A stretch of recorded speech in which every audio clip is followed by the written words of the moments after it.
Storytime Lesson 128. Today we're going to read the story of the little rabbit who wanted red wings.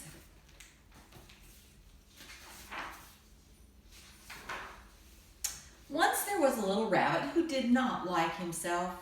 He had soft pink ears, bright red eyes, and a short fluffy tail. He was a beautiful little rabbit, but he wanted to be anything except what he was. Whenever Mr. Bushytail, the gray squirrel, passed by, the little rabbit would say to his mother, "Oh, I wish I had a long gray tail, just like Mr. Bushytail's."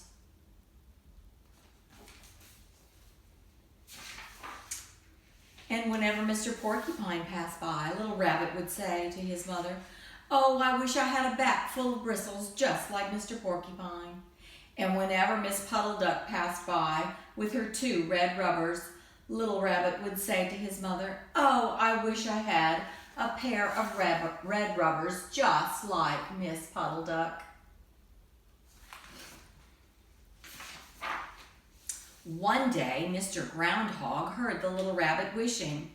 Being a very wise man, Mr. Groundhog said to the little rabbit, "Why don't you go down to the wishing pond? If you look at yourself in the water and turn around 3 times, your wish will come true."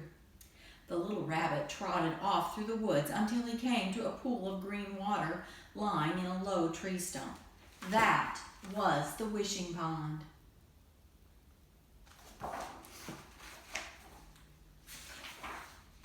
Beside the wishing pond sat a small red bird drinking happily. As soon as the little rabbit saw him, he began to wish again. "Oh," he said to himself, "I wish I had a pair of red wings." He looked in the wishing pond, saw his little face. He turned around 3 times, and then something happened. The little rabbit felt something coming through his back, in his shoulders. His wings were coming through. All the rest of the day, the little rabbit sat by the wishing pond, waiting joyfully for his red wings to grow. Just before sundown, he started home to show his mother his beautiful pair of red wings. It was dark when the little rabbit reached home. He knocked excitedly on the door. His mother opened it, but just as quickly she shut the door, for she most certainly did not know a little rabbit that had red wings.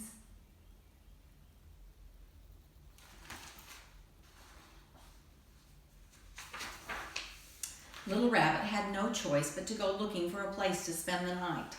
Shortly he came upon Mr. Bushytail's house.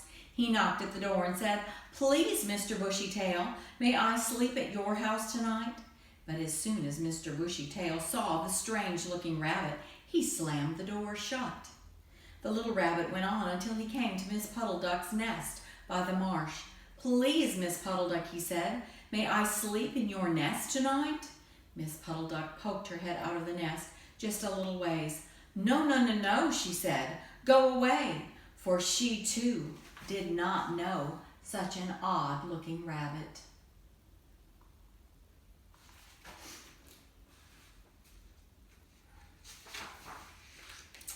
The little rabbit went on and on until he came to Mr. Groundhog's hole. The wise Mr. Groundhog recognized him at once and let him sleep in the hole. But the hole was full of beech nuts spread all over it, and while this pleased Mr. Groundhog endlessly, it made the little rabbit very uncomfortable. He slept terribly. By morning, the little rabbit was in despair. Mr. Groundhog, knowing that the time was right, went to his friend. "Do you still want those red wings?" asked Mr. Groundhog.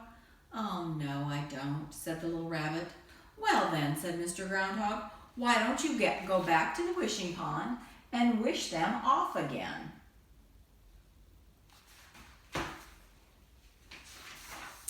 Little Rabbit scampered off to the wishing pond, and he looked at his face in it. He turned around 3 times, and then he watched his red wings shrink away to nothing at all. Then the little rabbit went right home to his mother. She was delighted to see the little rabbit that she knew and loved, and he at last was excited to be that little rabbit. And that's the end of our story. So it's always good to be happy the way you are, right?